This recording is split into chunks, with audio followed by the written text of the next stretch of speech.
Hi everyone, welcome back to my channel for another video. My name is Diana and I live here in the Canadian prairies with my husband and our two wonderful daughters, and I create cross-stitch patterns under the name Diana Bloom Designs. So in today's video, I want to talk to you about a new pattern that I'm launching today, as well as just my normal stitching, what I've been up to this past month, and some plans for the future. So to kick things off, we have still had all of the winter around here. All through January, we had -40 temperatures and cold weather. But I've been thinking about a little bit of warmer colors and warmer seasons ahead. And I created a pattern called Chamomile Cottage. I gave a little bit of a sneak peek about this one in my last video, and I am very proud to say that it is now ready to go and that for the first time ever, I have a model stitched before the pattern was released. That is because this is a very small pattern. So here it is. I am in love with this pattern. So just some information about it. It is quite small. It is 117 by 96, and I stitched it 1/2 on 40 count Roxy Floss Co. Dirty Porcelain with all of the called for Roxy Floss Co. colors. So a little bit about this piece. I really wanted to give it a sort of folk and fairy tale, cozy, nostalgic feel with some of the kind of quilted looking elements that you see here. We've got this 8-pointed star that we often see in quilts and in folk stitching and folk embroidery. And then I've included some kind of spriggy, early springtime florals in some very warm and pretty pinks. Then the little cottage, I really wanted it to look kind of like a little cottage that you would find in the woods in a fairy tale. Some little haven deep in the forest. I've got the little stone path there leading to the door. And just quickly, I wanted to let you know, there are a couple of specialty stitches in this pattern, but I did try to keep it very manageable. Usually I do full crosses, but with this one, I wanted a little extra detail with that tiny cottage. So I do have a little bit of back stitching in the window to try to give it that sort of paned glass look that we often see in fairy tale illustrations. There are some long stitches here in the fence posts that go all the way across, and it is in the smaller fence across there too. So those are just some long stitches. And then again in the door, there's a little bit of back stitching to create the seam of the door on the one side and the hinges, just again to give a little bit of detail. So I hope you love this one. I know it's just a quick little springtime stitch. Definitely not a serious one. It's one that didn't take me over long to stitch, which was really nice. With having two little kids and I sort of prioritize design time over stitch time, I don't get a lot of stitching done. So for me to get to stitch the whole thing in not over long, even for me, was really, really nice. And I just loved seeing those colors come together. I'll grab the floss ring to show you.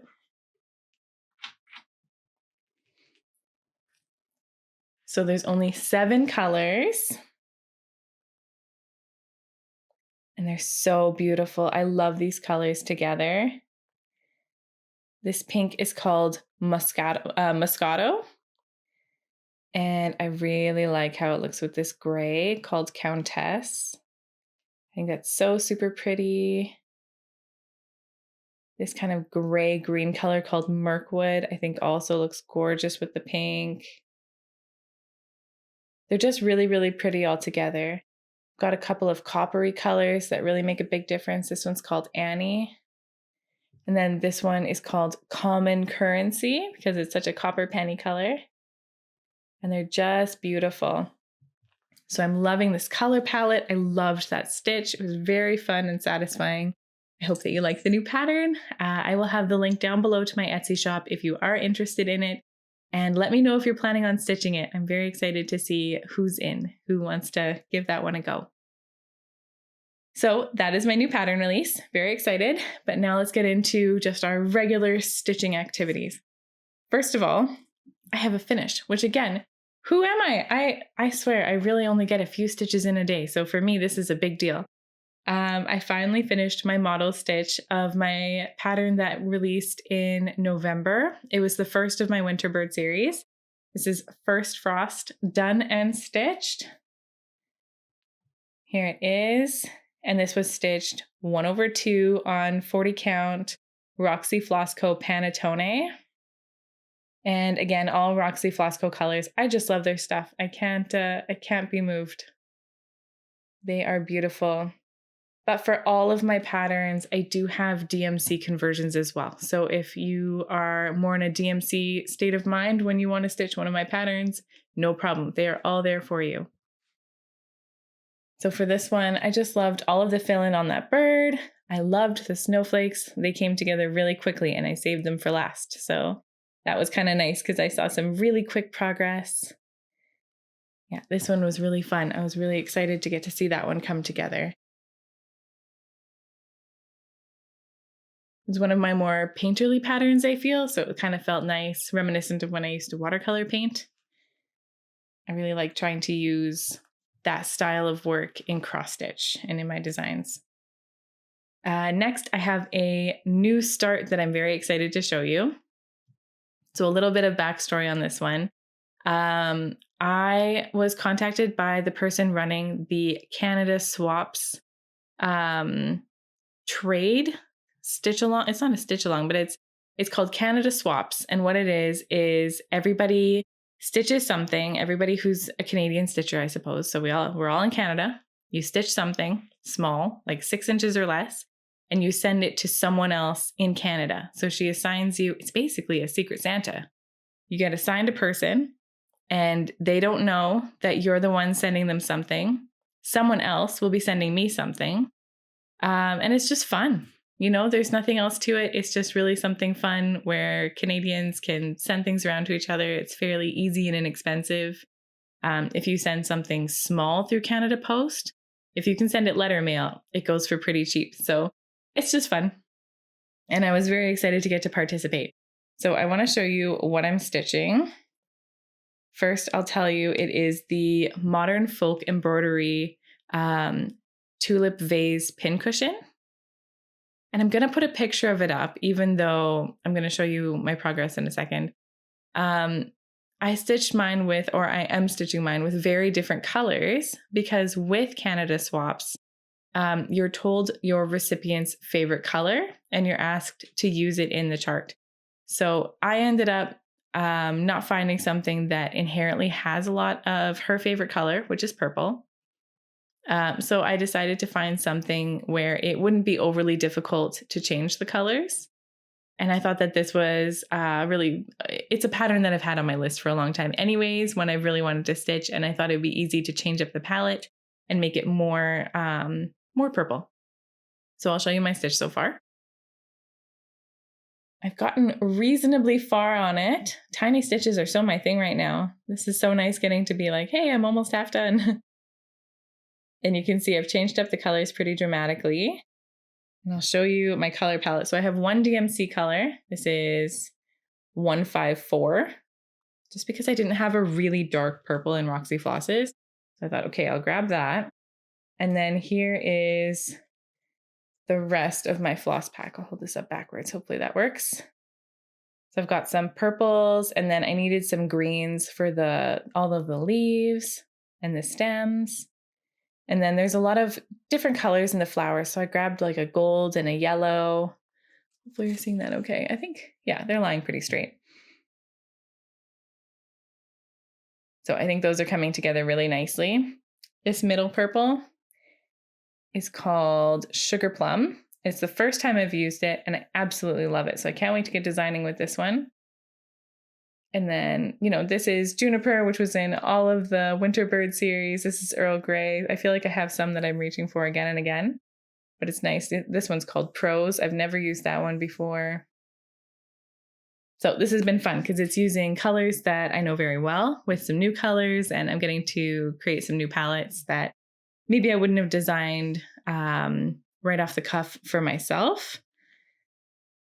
And I don't think I've ever even done a lot of illustrating with purple. So getting to reach for it in this way has been really, really great. And I've been having a lot of fun knowing that I'm stitching this to mail it to somebody else and hoping that they'll enjoy it. I'm planning on finishing it as a pincushion, but I'm kind of planning, maybe I could do like a little pocket in the back. I saw online that somebody had done that where they did a diagonal pocket and they were keeping their scissors and like extra needles in there. And I thought that was really cute. You could keep it in like, you make those stitching boxes. I thought that would be nice. So not that I would make the stitching boxes, just the pincushion. I'm just imagining how she might use it and hoping that she'll love it. So that is all of the stitching that I've done. Next, I would like to talk about plans, starting off with some design plans that I have. I'm really excited about the pattern that I'm coming out with next month. And I just want to show the colors that I've pulled for it. I don't think I want to show more than that today, just in case it changes at all, but because I'm still in the charting process for that one. But I want to show you all of the colors that I've pulled because I'm really excited about changing up and using a colored linen and some fun springtime colors. Okay, so I've grabbed some DMCs here because these Roxy flosses are not at home right now. So I just grabbed the matching DMCs. And I want to show you as well. First of all, this is the linen that I'm using for my March pattern. I hope that color is showing up because it is beautiful. This is the Roxy Floss Co linen called Cloud Break, and it is a beautiful pale blue. It's kind of it really is. It's a light sky blue. So it's not purpley at all. I mean, Cloud Break really is the perfect name. I have mine in 40 count. I'll even open it up for you so you can see the modeling on there. Hopefully, I'm not sure how much.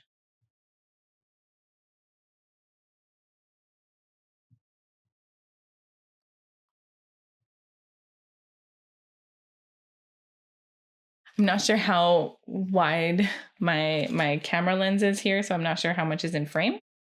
But hopefully you got a good view of that. And then I'll show you the colors. And basically, I'm planning on creating a pattern that has barn swallows and some really pretty peachy flowers surrounding it. So you can see all of the colors there. I just think they look so pretty together, and I'm so excited to get to start stitching this one straight away once the pattern is ready to go. And to get to show you the final pattern when it's ready next month. That's been super fun. It's going to be a bigger one too. So it's been something to really sink my teeth into design-wise. So that's been really nice. I've been enjoying that. Next, in terms of plans, I really want to show you what I would like to start next, just for personal stitching. I think this is going to be a much shorter video today. I feel like I am cruising along. But here we go. Good. Nothing wrong with a shorter video. Basically, for Christmas, I received two Artsy Housewife charts, which I was very excited about. My family knows that I love all of her charts because they know me quite well, and I talk about her all the time. There we go. So the first one I want to stitch is A Study in Nature. Really excited about this one. I think this is going to be a nice spring start for me. I love the colors of this one. I've loved this one for a couple of years now, I think. So I'm very excited to get to start it. And the other one they surprised me with is the Pink Barn. So cute. I love the cow on this one. I love all the colors together and the folk elements in the top and bottom. So I think this will be really beautiful and something I'm very excited to have. Hopefully the glare wasn't too bad. I do have a light going, so hopefully you could see that. And if not, I'll put it on the screen instead if the glare was really too bad. So I'm going to start stitching A Study in Nature first. I also received some Zweigart Ada for Christmas in a 16 count, and I thought I'm going to stitch on this, and I'm going to, because it's a little bigger than I normally stitch, I think I'm going to make it into like a big pillow that will go on my couch. So I'm going to leave even a little bit of a wider margin and do up a nice big pillow. So this is the Ada, and it's in this beautiful kind of natural color. It's pretty stiff. It's got a good amount of the sizing in it, but I don't think that's going to trouble me at all. And I know I could quickly rinse it and that it would probably soften up a lot. So I may even do that. And then I recently moved away from buying every DMC while I'm designing. I used to start sketching and then I would buy a full palette of DMC colors. And then when I was done designing a pattern, I would reach out to Hannah over at Evertote and she would do up a conversion for me and send me the Roxy flosses that were a good fit. And then I would sometimes even adjust the pattern, or maybe I'd get like 3 colors and decide which one was the best fit for whichever DMC I started with. And it was a little bit of a longer process. So now I'm just buying colors from Roxy Floss that I feel I will need for the upcoming season. And I'm designing that way. And I'm finding the best DMC that will fit the Roxy Flosses afterwards. So it's kind of been flipped around. Hopefully I explained that in a way that was reasonable. But what that means is I do have a pretty good stash of DMC that I'm not planning on stitching any of my charts twice. So I probably am not going to stitch them in Roxy Floss and in DMC, especially because I have very limited stitching time anyways. So I have a lot of DMC to use up. So with stitching A Study in Nature, I pulled my own colors and I did switch them up a little bit from what she had. And this is the palette I'm going with. I'm super excited to get to have a nice purpose for these DMCs. The colors are beautiful. I just love them. I think that's going to look so good. It is a little different from the original called for colors because it's all listed in DMC. But I was pulling from my stash and I just wanted to make sure I could use up things that I had at home. And some of these were just more my color, just things that I really liked and was hoping to put together. So I'm going to start there. And then if any color is looking like it doesn't match or really doesn't work in the chart, then I'll switch it. And probably what I'll do is I'll just grab the one that she recommended to begin with because she knows what she's doing. And then, I'll probably stitch the pink barn in the summer. I'm thinking that's my plan. And I wanted to show you one thing I also bought that I'm very excited about, just speaking about no longer buying each DMC and doing the conversions afterwards. This also comes along with a bit of a funny story. I ended up buying myself the DMC swatch book. I'm sure many, many people have this, especially if they design cross stitch, but I only just bought mine. And what this is it's every color that DMC has in little swatches. You can see that. And so the version that I got actually has a little floss wrapped around the card. So it actually it's not printed to look like the floss. It actually is floss, which is so nice because I can hold up a strand of the Roxy Flossco floss and see if it actually is a good match. And a lot of the times you're finding the best match. And then what I do is I look at the palette as a whole and I make sure that the palette works. So it's not kind of a bad translation. If you get like this one's close, that one's close, that one's close, and you end up getting something a little funny. I make sure that I pick the closest colors so that you're going to get the closest look to the model, but then also make sure that the palette works as a whole so that even if it's just slightly different, that's how I would have designed it in DMC. You know what I mean? So that's its own palette and it should be very, very close. To make sure that I always have very close colors, what I would do when I would buy Roxy flosses and then design with those before I bought this lovely card book is I would get in a new set of Roxy flosses and I would take them to Michael's and stand in the aisle and hold them up to different skeins of floss and then try to figure out which one was the best match. And then I would buy them and bring them home, and I would store them together so that I could see, okay, if I'm using, if I'm going to use this color, this red, then this is the DMC red that matches it. But the last time I went in Michael's, lots of things were out of stock. And so I was picking the best colors from what was there, and I felt a little limited, feeling like things weren't the best match.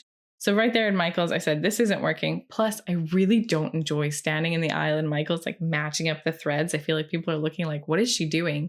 And like that they're certain that eventually I'm going to try to steal something. I don't know why this is my worry. I just feel very self-conscious. So it was so exciting getting to buy the DMC book and know that now I can just go to Michael's and buy things and enjoy myself. And when I need to match my flosses to a DMC, I can do that at home. So that's my very exciting purchase that I wanted to tell you about in a very long story. But thankfully, otherwise, this has been, I think, a brief video. So there was time for it. That's all of the making and the planning that I had for today. In terms of life updates, we have one exciting event that's coming up. My oldest daughter is turning 5, which my twin sister mentioned to me meant that that is the 5-year anniversary of us becoming parents, which is really, really cool.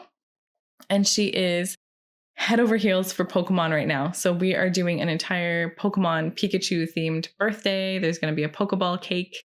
And I can't wait. I'm so excited. She's so excited. And it just feels like we've come so far in our journey.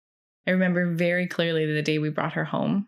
And I remember thinking that 5 years old specifically felt very, very far away. You know, when you're every morning, afternoon, and night, you know, every bedtime routine really felt impactful. It was like, wow, this is our 5th bedtime, and here we've gotten through it, or we've gotten through a whole month, you know, that kind of thing. And now we're at 5 years. So it's been super cool. And both our kids are just the coolest people. It's been an awesome time. So we have that awesome birthday party coming up. And otherwise, we're really looking forward to spring. Like I said, the weather here has been cold. We had a couple of weeks where it was in the -30s, -40s, like just really cold. And so now all of a sudden, yesterday and today, we had like +1, +3, which even for like very late January is very warm. So I'm super excited. I'm hoping that this weather holds, but I refuse to look because I'm sure that in a couple of weeks it'll dip again. -15 would be what I would expect for right now. But getting to see these warmer temperatures and feeling like it's easier to take the kids outside. Like when it's -40, there's no option, you know, and they don't even want to try. You go out there and they're like, my face hurts. I'm like, yeah, mine too. Let's go in, you know? So now it's like, hey, let's go play outside. Let's go do things. Let's open a window. It's been awesome. And it's making me excited for spring and excited for gardening, which is something I love to do. So yeah, I think that's probably even all of the updates that I have. I hope you are all having a wonderful day, that you're all looking forward to a beautiful spring coming up or fall coming up in your area. And yeah, I can't wait to catch up with you again next month. Happy crafting, everyone.